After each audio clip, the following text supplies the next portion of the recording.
With the introduction of crafting, industrial gameplay has evolved dramatically. Mining has become one of the most important professions in the entire game, and its impact reaches far beyond just making credits. So here are my 10 tips to make life as a miner a little easier. Tip number 1. Good old copper.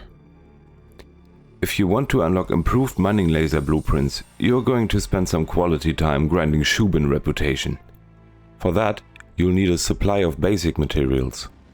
Since copper is required for crafting upgraded mining laser heads anyway, you can keep the high quality stuff for yourself and dump all the low grade materials into Shubin's hungry reputation machine.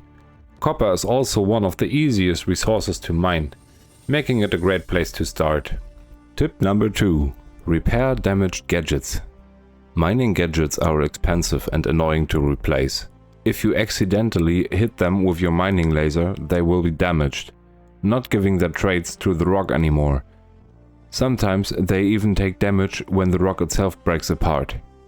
You can repair it using your multi-tool equipped with a salvage attachment and a canister of RMC.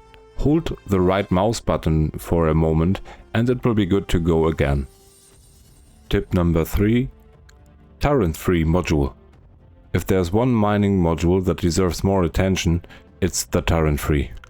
It increases your optimal charge window rate by 40%, allowing you to mine both faster and more safely with virtually no meaningful drawbacks other than sacrificing a module slot. The optimal charge window rate determines how quickly the green zone fills up before the rock finally fractures. Tip number 4. The Mole Cargo Elevator.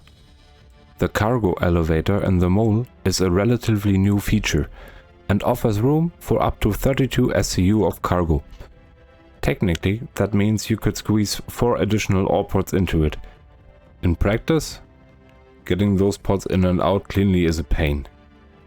Personally, I wouldn't recommend bringing more than 1 extra ore pod. What does fit beautifully, however, is an RTLS Geo along with several SCU containers. It's a perfect place to store spare gadgets, food, drinks, and all the random supplies you swear you'll need later. Tip number 5. When your laser becomes too good. Sometimes your mining setup becomes so efficient that the green charge meter fills almost instantly. At that point, overheating becomes less of a possibility and more of a countdown timer. When you notice yourself approaching overcharge, simply switch the laser off briefly and allow the charge to fall back down. After a little practice, you'll develop a rhythm that lets you stay comfortably inside the optimal charge window. Tip number 6. Scan from higher altitudes. When surface mining, scanning from higher up often reveals significantly more signatures than scanning from just a few kilometers above the surface. It can save you a ton of time and often lets you locate the exact type of deposit you're looking for. Sometimes the best way to find a rock is simply to look at more rocks. Tip number 7. Crew up. If you're mining solo, sooner or later you'll discover the perfect deposit that you simply can't crack. Either your laser lacks the power to break it, or you get a little too enthusiastic and send the whole thing into orbit as a rapidly expanding cloud of regret. Mining with other players makes almost every part of the profession easier. Finding good deposits becomes faster. Breaking difficult rocks becomes easier. Failure becomes the other guy's fault. The only thing that gets more complicated is deciding who gets the biggest share of the profit. One more thing. If you've made it this far into the video, you've already demonstrated better commitment than half of the random miners I've invited into a Mole crew. So if you find any of these information useful, consider leaving a like and subscribing to the channel. It helps me convince the YouTube algorithm that this isn't just another grown adult spending hours staring at space rocks.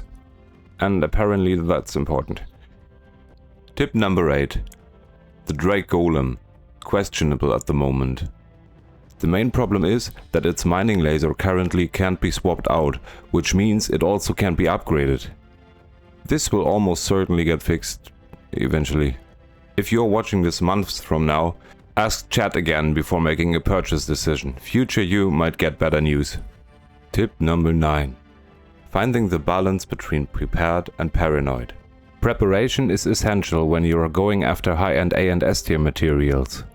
Having a few spare search modules on board can save a mining trip that would otherwise end in disappointment. The bigger issue is deciding how much gear to bring.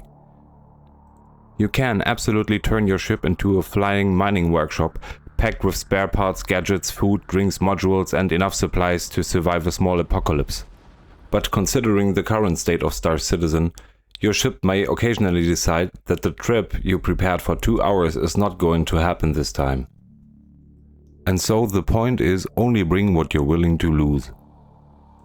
Tip number 10. scmdb.net. If you've never visited scmdb, you're missing out on one of the most valuable resources available to miners. The site contains detailed information on mining signatures, allowing you to identify potential deposits simply by reading the values returned by your scanner. That means you can often decide whether a deposit is worth investigating before you even fly over to it. Beyond that, you'll find refinery information, mining simulators, equipment comparisons, optimization tools, and enough data to keep the average spreadsheet enthusiast entertained for weeks.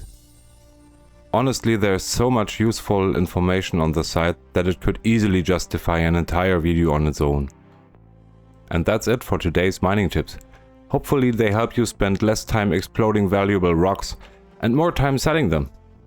If you've got your own mining tricks, favorite loadouts or stories about catastrophic mining accidents, let me know in the comments. Thank you for watching, and I'll see you in the next one. Until then, fly safe, mine smart, and remember, just because a rock says instability high doesn't mean it's talking about the rock.